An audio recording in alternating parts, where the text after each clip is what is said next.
جبکہ حضور صلی اللہ علیہ وسلم نے فرمایا ہے کہ ہر مسلمان پر کم از کم اتنا علم حاصل کرنا فرض ہے۔ یاد رکھیں، سنت، مستحب یا نفل نہیں کہا گیا ہے، فرض ہے۔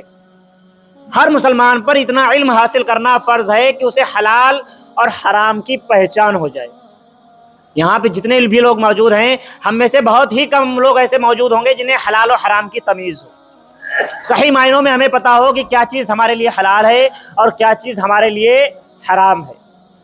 صرف شراب ہی حرام نہیں ہے، اگر آپ نے کسی کو دھوکہ دے کر 1 روپیہ بھی لیا ہے وہ بھی حرام ہے۔ اگر آپ نے کسی کو سود پر پیسہ دیا ہے، سود بھی حرام ہے۔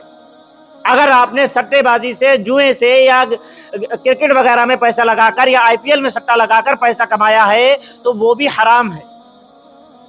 اسی طرح سے اگر آپ کے پاس جو آمدنی آئی ہے، جو پیسہ آپ کے پاس آیا ہے، وہ کسی انسان کو تکلیف دے کر، کسی انسان کو دھوکہ دے کر، کسی انسان کو پریشان کر کر اس طرح سے حاصل کیا ہے، یعنی کسی انسان کو غلط چیز آپ نے خریدوا دی، کوئی ایسی چیز تھی جو چیز صحیح نہیں تھی لیکن آپ نے کمیشن کے چکر میں اس کو غلط چیز دلوا دی، تو یہ چیز بھی آپ کے لیے حرام ہو گیا، وہ پیسہ بھی آپ کے لیے حرام ہو گیا۔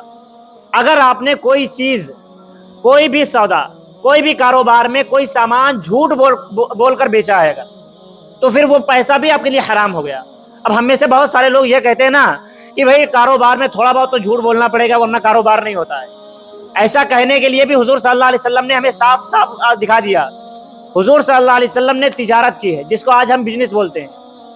اسلام بزنس کو پروموٹ کرتا ہے، حضور صلی اللہ علیہ وسلم بھی تجارت کیا کرتے تھے، اور تجارت اتنی بہترین طریقے سے کر کے دکھا دی کہ بنا جھوٹ بولے، بنا کسی کا دھوکہ دیے، بنا کسی کے ساتھ چال سازی کیے آپ تجارت کر سکتے ہیں، کاروبار کر سکتے ہیں۔ اس وقت کی سب سے بڑی تاجر حضرت خدیجہ رضی اللہ تعالی عنہا تھی، عورتوں میں بہت بڑی تاجر ہوا کرتی تھی۔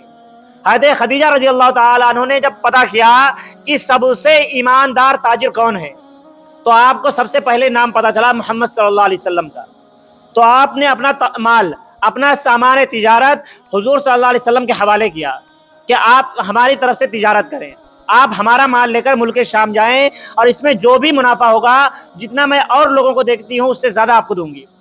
تو حضور صلی اللہ علیہ وسلم نے کہا کہ نہیں، مجھے اتنا ہی چاہیے۔ اس کے باوجود انہوں نے ان لوگوں سے کئی گنا زیادہ منافع حضرت خدیجہ کو لا کر دیا تھا۔ تو اس بات سے ہمیں یہ بات پتہ چلتی ہے کہ اگر انسان ایمانداری سے تجارت کرنا چاہے تو اس میں اللہ تعالیٰ برکت بھی دیتا ہے۔